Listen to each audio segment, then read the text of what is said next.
Uma das redes de televisão fez uma série de 5 programas.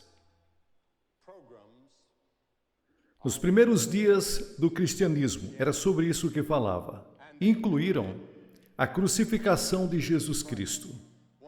Um dos fatos mais dramáticos que eu já vi. E entre todos os emblemas do mundo, nenhum é tão admirado e glorificado e magnificado como a cruz. Foi o instrumento do sofrimento e da morte de Cristo. E é também o instrumento da nossa salvação.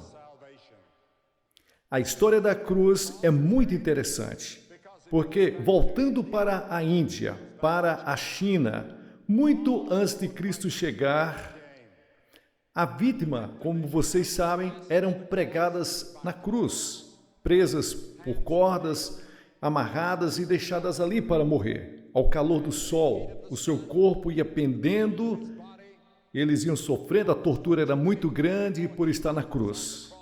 Muitas vezes demorava 3 dias, às vezes uma semana, para a pessoa morrer na cruz. A mais terrível, a mais letal, a mais dolorosa forma de morrer que podemos imaginar.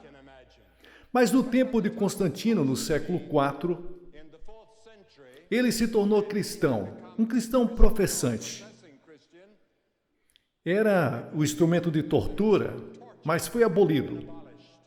E as nações cristãs mais tarde começaram a usar a cruz como símbolo do cristianismo. Estava gravado em carros, quadros, em tudo que tinham. E a cruz se tornou o símbolo de tudo o que representa o cristianismo. E através de organizações como a Cruz Vermelha, se tornou um sinal internacional de boa vontade e ajuda entre as pessoas. Hebreus, no capítulo 6, diz o seguinte: é impossível, pois, que aqueles que uma vez foram iluminados e provaram o dom celestial e se tornaram participantes do Espírito Santo e provaram a boa palavra de Deus e os poderes do mundo vindouro e caíram. Sim, é impossível outra vez renová-los para o arrependimento, visto que de novo estão crucificando para si mesmos o Filho de Deus e expondo-o à vergonha. Toda vez que o Evangelho é proclamado, aqueles que ouvem a mensagem do Evangelho e recebem a Cristo como Salvador, vêm pelo caminho da cruz. Mas se você negligenciar a oferta do amor e misericórdia de Deus da cruz, você ajuda a crucificar Cristo de novo, sabia? Pois isso é errado. Dizer que os judeus crucificaram Cristo, como dizem os cristãos, especialmente os da Idade Média, e tentaram converter os judeus por uma ponta de espada, apontando uma arma na cabeça deles ou uma faca na garganta, para tentar converter os judeus, porque dizem que eram os assassinos de Cristo. Você sabe quem matou Cristo? Todos nós tivemos parte de sua morte, porque sua morte foi planejada antes da fundação do mundo, por causa do pecado. E a Bíblia diz: todos nós pecamos e carecemos da glória de Deus. Existem 4 dimensões da cruz que eu penso quando falo sobre isso. Eu penso na largura da cruz. O amor de Cristo se manifesta, e isso inclui a todos.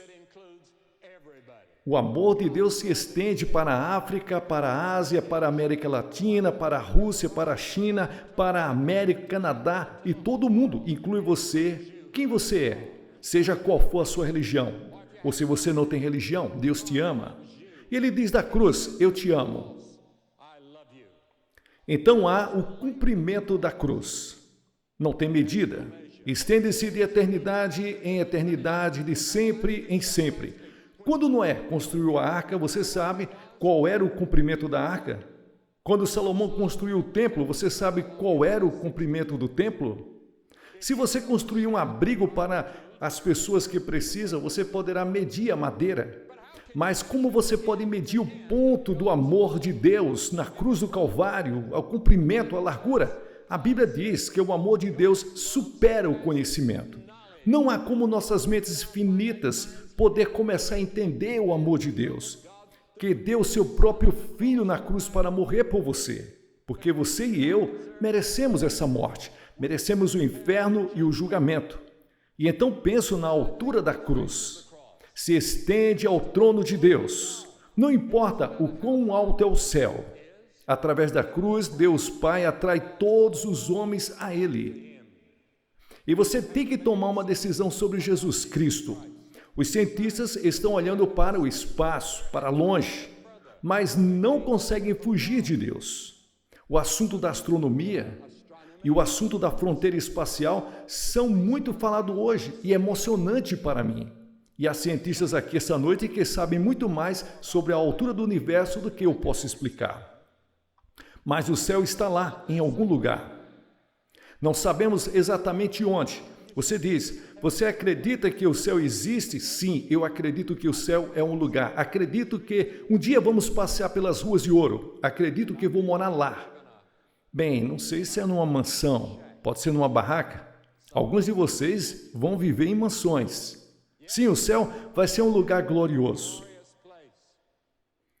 E você pode não ir além do amor de Deus mesmo no céu. Não pode medir a profundidade do amor de Deus. E a cruz, o que ela significa? Você pode cair no poço sem fundo do pecado e da degradação. E pode viver como um animal. Você pode ser um assassino. Você pode ser um estuprador. Ou pode ser qualquer coisa. Mas não pode ir além do amor de Deus. A cruz abre as próprias portas do inferno. Quão profundo é? Há pessoas hoje que estão tentando fugir, descobrir o quão profundo pode ir. Pode querer fugir para o espaço, descobrir novas galáxias, porque ao estudarmos as profundezas da energia, procuramos a unidade. Essa é uma das razões porque as pessoas estão estudando. E a Bíblia diz, a profundidade do conhecimento da sabedoria de Deus. Quem poderá medir, quem poderá saber desse cumprimento? Atrai os homens a mim, disse Jesus. Pense na cruz por um momento e pense em Jesus Cristo, que morreu por mim e morreu por você. Que Jesus suportou 5 ferimentos básicos, que a ciência médica define como, primeiro, contusão. Quando lhes bateram na cabeça, o torturaram e colocaram nele uma coroa de espinhos por causa de você. Ali houve uma laceração e bater nas costas com um chicote, abriram as suas costas até sangrar da cabeça aos pés. Esse era o modo romano. Torturavam os prisioneiros antes de levá-los ao Calvário. E houve ali penetração, quando esmagaram a coroa de espinho na sua cabeça e a sua cabeça sangrou. Houve perfuração, quando fizeram os pregos penetrar suas mãos e pés, e houve incisão, quando colocaram a lança ao seu lado. Esse sofrimento, aqueles pregos em suas mãos e pés, foram conduzidos por você e por mim. E por todas as pessoas do mundo, porque todos nós tivemos parte na morte de Cristo por causa dos nossos pecados. Nossos pecados colocaram Jesus na cruz e você participou. Você pode estar assistindo pela televisão em algum lugar e você gostaria de ir para a cruz esta noite e encontrar o amor e o perdão de Deus e o toque de Deus em sua vida. Você verá na tela um número. Você pode ligar. Há conselheiros prontos para falar com você. Você pode ter que ligar várias vezes, mas continue ligando. Você vai ter alguém. Eles estão lá a noite toda. E eles vão te ajudar e enviar alguma literatura para te ajudar a entender e a viver a vida cristã. E vou pedir às pessoas aqui, depois de um tempo, que venham a Cristo. E então quero que olhemos para a cruz de um ponto de vista. Eu quero que olhemos as declarações de Cristo na cruz. Normalmente ouvimos um sermão como esse na Sexta-feira Santa, e só isso. Mas a maioria de nós não vai à igreja na Sexta-feira Santa e por isso não ouvimos. Há 28 profecias no Antigo Testamento sobre a cruz, capítulos inteiros. Há Gênesis 22, Salmos 22, Isaías 53 e Levítico 16 que lidam especialmente com o sofrimento de Cristo na cruz, centenas e milhares de anos antes de Jesus nascer e de ir à cruz. Eles estavam sob a inspiração do Espírito Santo, os escritores do Antigo Testamento. E a primeira vem dos Salmos 22. Jesus estava citando a Escritura quando disse: meu Deus, por que me deixaste? Isso é uma citação dos Salmos 22, mas depois você vai continuar, você vai ver o que ele disse e por que ele disse isso. Porque a Escritura diz: tu és santo. Você nunca vai entender o Antigo Testamento com todos os seus sacrifícios de sangue, você nunca vai entender a Bíblia, nunca vai entender a morte de Cristo na cruz, até que você entenda que Deus é um Deus santo, justo e puro, e Ele não pode mesmo olhar para o mal. Assim, naquele momento terrível de agonia do Senhor Jesus Cristo na cruz, Ele estava só, deixado por seus amigos. E então vem uma sombra pela primeira vez da eternidade que começou a vir sobre entre Deus Pai e Deus Filho, porque Deus não pode olhar para o homem quando o homem está cheio de pecados, e Cristo estava assim. Cristo morreu por nós e sofreu por nós, e naquele momento misterioso, Ele se fez pecado por nós, que não conheceu pecado. Você sabia que Jesus Cristo se fez pecado? Nunca conheceu o pecado, nunca disse uma mentira, nunca teve um mau pensamento, nunca teve qualquer ganância ou luxúria, e de repente, toda essa sujeira, essas coisas terríveis estava sobre ele, desceu sobre ele. E nenhum de nós vai entender o mistério desse momento. Nenhum teólogo pode explicar isso, para minha satisfação, pelo menos. Foi o grande amor de Deus por você que prendeu Jesus Cristo na cruz, permitiu o seu Filho passar por esse sofrimento. E então a segunda coisa que Jesus falou na cruz que ouvimos é quando ele disse: tenho sede. Isso é um cumprimento dos Salmos 69, versículo 21. E quando ele disse isso, tenho sede, deram-lhes vinagre e bebida misturada com ali um fel. E quando ele provava ali a bebida, ele não bebeu. Ele provou, como lemos mais tarde em João, nos Evangelhos, mas não bebeu. Por quê? Porque teria sido um sedativo.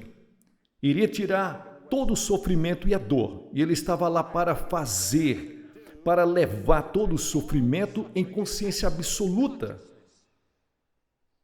por mim e por você. Ele deve sofrer a terrível agonia por causa dos pecadores, carregar nossos pecados na cruz sobre ele, por você. E se fosse você a única pessoa do mundo, ele teria morrido por você. E então em Lucas capítulo 23, versículos 34, a outra coisa que ele disse na cruz, ele disse: Pai, perdoe os seus pecados. Eles não sabem o que fazem. Agora, se ele está falando, ele estava ali como que pregando, e a multidão estava lá, gritando: crucifica-o. 72 mil anjos puxaram suas espadas para vir resgatá-lo, e ele disse: não. Estou fazendo isso porque os amo. Você vê, você e eu pecamos, quebramos suas leis, e ele disse: no dia em que você quebrar as leis, você vai morrer. Disse isso para Adão e para Eva. Jamais o homem pensou que iria morrer. E Deus não criou o inferno para nós. Mas nós deliberadamente nos rebelamos contra Deus. E Deus não seria Deus. Ele não seria justo e íntegro e santo se ele viesse e dissesse: vocês estão perdoados. Nós temos que morrer pelos nossos próprios pecados, ou alguém que foi qualificado teve que morrer por nós, e essa pessoa chama-se Jesus Cristo. E se ele voluntariamente fez isso, ele morreu em nosso lugar. Ouvi sobre uma mulher que descreveu e falou que um dia ela se sentia muito culpada, foi até o jardim, fez uma cova, se enterrou ali, E depois ela foi, cobriu todo aquele local e sentiu que todos os seus pecados estavam ali, guardados naquela cova. E as pessoas fazem qualquer coisa para se livrar da culpa. O lugar para se livrar da culpa é a cruz. Por séculos, as pessoas fizeram tudo para enterrar a sua culpa. James Nelson conta a história dele, como nós lemos no passado, quando ele era menino, e a sua mãe estava ali completamente bêbada, cheia de álcool, e ele pegou um tijolo e bateu na cabeça da sua mãe. E ele passou 9 anos na prisão. E durante esse tempo ele encontrou a cruz de Cristo. E o profundo arrependimento e confissão daquele homem. Cristo entrou na vida dele e o salvou. Tornou o Senhor da vida dele, ele começou a estudar a Bíblia, ele começou a ser um pregador leigo e no ano passado ele foi ordenado na Igreja da Escócia como ministro presbiteriano. O perdão de Deus, o amor de Deus, o poder da cruz, mudar e perdoar, que maravilhoso e emocionante. E então outra coisa que ele fez na cruz, que é uma das coisas mais tocantes para mim e em todo o mundo tem tocado pessoas. Agora, ao lado da cruz estava sua mãe. E ele olhou para João, um de seus discípulos, e lhes disse: João, eis aí a tua mãe. Esta mulher. E disse a Maria, sua mãe, ele a chamou de mulher, assim como fez lá em Canaã da Galileia. Mulher, eis aí o teu filho. A partir dessa hora, João, seu amigo e seu discípulo, cuidaram de sua mãe. Há um grupo de rock na Inglaterra chamado Cura. Jesus Cristo na cruz foi a cura para todos os nossos relacionamentos humanos cortados e doentes. Todos os problemas sociais, os povos opressos do mundo sentem o impacto de sua morte na cruz. E então, a outra declaração da cruz, ele disse, está consumado. Está consumado. O que ele disse está em João 17, ele disse, terminei a obra que me desses para fazer. Eu nasci, ele disse, eu vim para morrer. Ele é o único homem que nasceu para morrer, foi por isso que ele veio, é isso. Isso teria curado alguns corpos e alimentado algumas pessoas. Ele fez isso por compaixão, mas seu trabalho real foi a cruz. E é por isso que a cruz é tão importante, porque lá você está lidando com o pecado. Você vê o corpo vai para a sepultura, mas a sua alma, seu espírito, essa parte de você que vive dentro do seu corpo, vai viver e continuar. Aonde vai passar a eternidade, o céu ou o inferno? Será decidido pela cruz, o que você faz sobre a cruz, porque da cruz ele está pedindo que você se arrependa dos pecados e o receba como seu Salvador e Senhor. Sim, isto está concluído. E então, ele disse outra coisa. Em Lucas 23, e quando Jesus chorou em alta voz, disse, Pai, nas tuas mãos eu entrego o meu espírito. O poder da morte estava na garganta dele. Não havia como matar a Jesus Cristo. Estava na garganta dele, não tiraram a vida dele. Ele disse, Pai, em tuas mãos eu entrego o meu espírito. Voluntariamente ele entregou o espírito a Deus e ele disse, nas tuas mãos, ó Senhor, entrego o meu espírito. Ele entregou o seu espírito a Deus Pai. E ao dizer isso, ele conferiu a cada um de nós a possibilidade do dom da vida eterna. Você pode ter a vida eterna esta noite. E você que está assistindo pela televisão, pode pegar aquele telefone e ligar, aquele número na tela. E alguém estará lá para falar com você e receber a Cristo. Estávamos perdidos, confundidos, sem propósito e sentido na vida. Nenhuma garantia de uma vida futura. E Jesus da cruz saiu da morte e nos resgatou. E nós dizemos a Ele hoje, Senhor e Salvador. Você tem certeza que Ele é seu Senhor e seu Salvador? Milhares de pessoas vão à igreja, mas não têm certeza de que entregaram suas vidas a Cristo. E por último, há a declaração que ele fez a um ladrão na cruz. A multidão estava lá embaixo gritando: se você é o Filho de Deus, desça e salve-se. Outros estavam dizendo: ele salvou os outros, e ele mesmo não pode se salvar, e zombavam dele, dizendo que ele estava perdido e rindo. Os dois ladrões, você vê, ele estava na cruz e nas 3 primeiras horas eles estavam criticando e zombando dele, com uma multidão lá embaixo. Mas um dos ladrões começou a olhar para Jesus. Eram ambos culpados. Ambos mereciam morrer de acordo com a lei. Mas um deles começou a olhar para Jesus. Ele começou a ver algo diferente. Tinha visto em Jesus algo diferente. Ele viu que Jesus era diferente e começou a dizer: deve ser o Filho de Deus. Merecemos o que estamos recebendo, mas ele não fez nada de errado. Então ele se voltou para Jesus e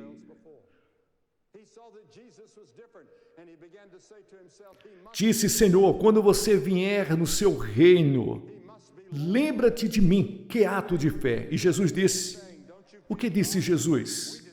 Hoje você estará comigo no paraíso. E os anjos do céu estavam observando para ver quem seria o primeiro que Jesus levaria para o paraíso. Era um ladrão que merecia o inferno. O perdão e a misericórdia de Deus estão além da nossa compreensão. Dificilmente podemos falar sobre isso. Sim, esse ladrão vai estar no céu. E você vai para o céu e você vai ver ele lá. Jesus levou-o pela morte da cruz. 2 ladrões. Quem é você? Em que cruz você está? Aquele que está rejeitando ou negligenciando ou até brincando? Ou você é o que recebe e aceita? Pedindo: Senhor, hoje eu faço o meu compromisso essa noite, simplesmente.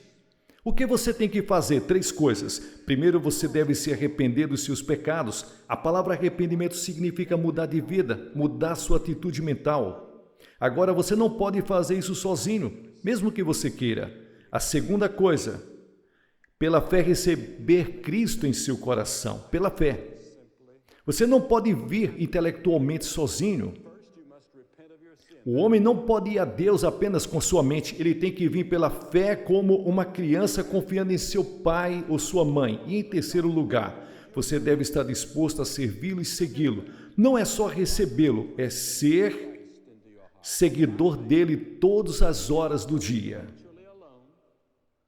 Você não vai se tornar perfeito, mas você vai mudar de direção na sua vida. Você está seguindo por aí e é convertido pelo Espírito de Deus e começa a caminhar num caminho diferente. E vou pedi-lo para que faça isso. Centenas de pessoas vão fazer isso esta noite. E vou pedi-lo para que você levante da sua cadeira, venha à frente dessa plataforma e dizer: eu quero conhecer Jesus Cristo. Quando eu sair esta noite, quero sair diferente. Eu endureci meu coração, eu me arrependo. E eu quero receber esse remédio, quero seguir pelo caminho correto, quero viver para o reino de Deus. Então venha essa noite. Você pode ser membro da melhor igreja, você pode ser conselheiro, você pode ser um clérigo, mas se não tem certeza de salvação, você não tem certeza que está permanecendo diante de Deus, você precisa vir à cruz e encontrar-se com Jesus Cristo essa noite para ir para o céu. Você se levanta como centenas estão fazendo agora e faz o seu compromisso. Muitos de vocês estão me assistindo pela televisão. Estamos aqui no sul da Nova Inglaterra, na Cruzada, aqui em Connecticut. E todas as noites vimos centenas de pessoas fazendo o compromisso com Deus. E como você está vendo essa noite, centenas de pessoas estão vindo e você pode fazer isso em casa.